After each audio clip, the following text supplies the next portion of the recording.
On this week's Ask Travel, we answer questions about accommodation on a working holiday visa, winter in Australia, and our number one place here in Melbourne.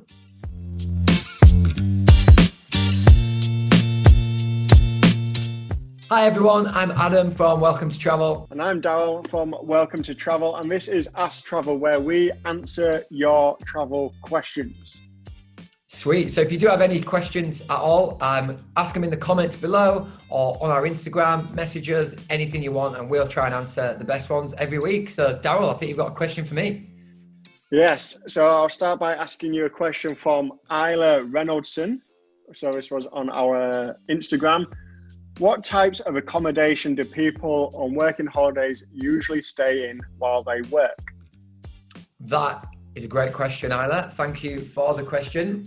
So it totally depends. And I know that if you're like a real planning kind of person like myself, you want to kind of get everything organized before you get here. But some things with traveling, you just can't. And I'd say kind of accommodation is one of those things. So I would say you don't really need to worry about it until you get here, but really good to have an idea kind of the different options. So first of all, you might just love staying in the hostel that you're in. You can make friends with people there. There might be 2 or 3 of you in a room and you might just happen to be able to stay in that room. You like the fact that people keep coming in, new people coming into the hostel, and you make friends, and it might not be that far from your work, and you kind of get settled in that hostel atmosphere. When I first settled in Melbourne, I was 100% getting an apartment. But after like 2 weeks in the hostel, I realized that I love that kind of hostel vibe. And if I moved to an apartment, I wouldn't kind of carry on meeting people. But if you do want an apartment and you want a bit more privacy, you might meet 3 or 4 people from the hostel who all want to get an apartment together. And you might move in with maybe 1 or 2 other people.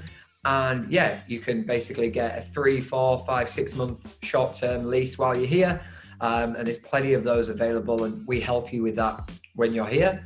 That's kind of if you work in a town or a city. The other option is, or the other scenario is if you're doing your farm work, you quite often end up staying in a working hostel. So that's a hostel in a rural town where they help you source some work so that you stay at their hostel. And then you'll be with everyone else that's looking for work there. So working hostel tends to have no real tourists. It might be like 50, 60 people all doing like 7 or 8 different farming jobs.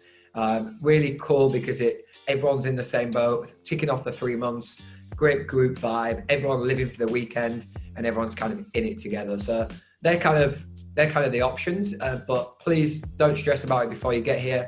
Your situation will change so much, and we can help you when you're here with it as well. Cool. Great question. Thank you, Isla. We've got a question, Daryl, for you from Anna. Hi, Anna. I know I've been speaking to you on Instagram, on WhatsApp. Daryl, what is winter like in Australia? Okay. Good question.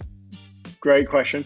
Well, first off, Australia is pretty big. You may know about that. It's quite a large country, so winter is very different depending on which place you are in. So if you're down here like around Melbourne, even like Sydney, Adelaide, Perth, Tasmania, like down by the south of the country, it can be like, it gets to around like 12, 13 degrees, like on a normal winter's day. Can get like a little bit colder depending on where you are.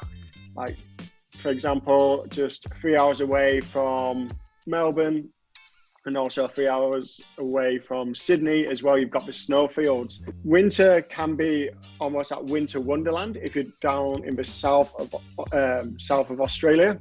However, if you're in the north, there's like 2 seasons in the north and 4 seasons in the south. So 4 seasons means summer, winter, spring, autumn. God, wow. Everyone knows everyone knows what seasons are. However, in the north is a wet and a dry season. So that's above the Tropic of Capricorn, which is like just 5 or 6 hours north of Fraser Island is the Tropic of Capricorn. Yeah, and so that's wet and dry. So in winter, so right now it is classed as dry season. And dry season goes from like May till October, pretty much. And that's like up in Cairns and Darwin. And when it goes into summer, it's wet season. It just like rains a hell of a lot. But right now, if you're in Darwin, I think it's like today, like 32 degrees and sun is like blistering down, and it's like a perfect day. So that's the good thing about traveling in Australia. You can literally go and follow the sun.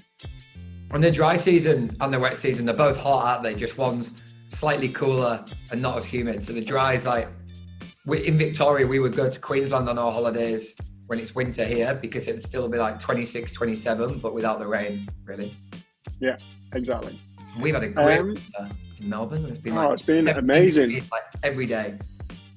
Yeah, I've been going down to the beach quite often, and I've been seeing so many dolphins as well in the ocean, which is unheard of. Adam, what's your favourite place in Melbourne? And this is from Gordo 1470. Gordon 1470. Cheers for the question.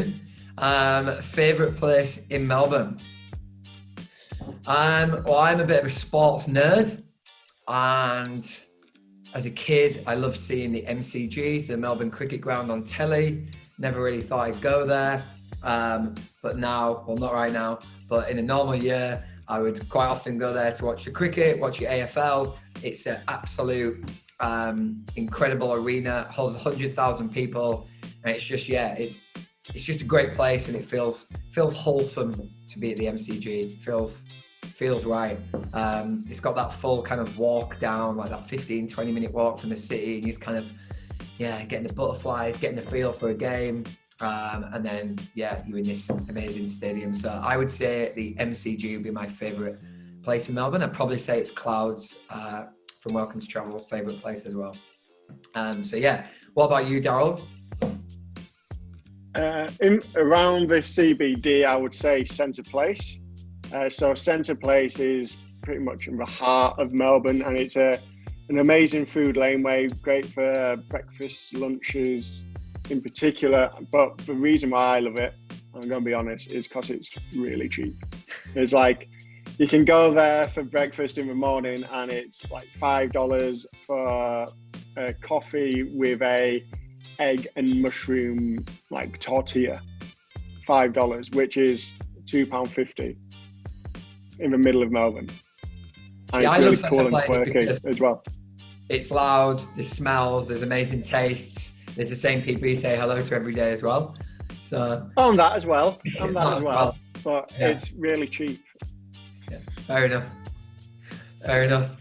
Cool. That's great. Some really good questions, fun questions there. Thank you very much. Keep the questions coming. We put it up a couple of days before on our Instagram, and obviously you can just comment below. We're trying to answer as many as possible. And we also have a Facebook group of people that are coming to Australia in the next 1 year, 5 years, whatever it may be. It's a cool little community where people can speak to each other about coming over here, and they can ask questions, and we regularly put little updates in there. So join that. We'll put a link below, and thank you again for your questions. Thank you, and we'll see you next week. Bye.